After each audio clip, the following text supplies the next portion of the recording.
لهن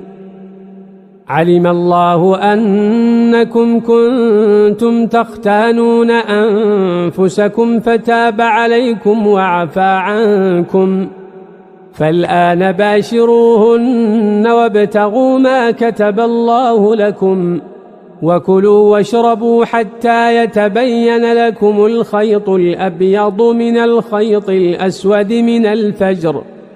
ثم أتموا الصيام إلى الليل ولا تباشروهن وأنتم عاكفون في المساجد تلك حدود الله فلا تقربوها كذلك يبين الله آياته للناس لعلهم يتقون ولا تأكلوا أموالكم بينكم بالباطل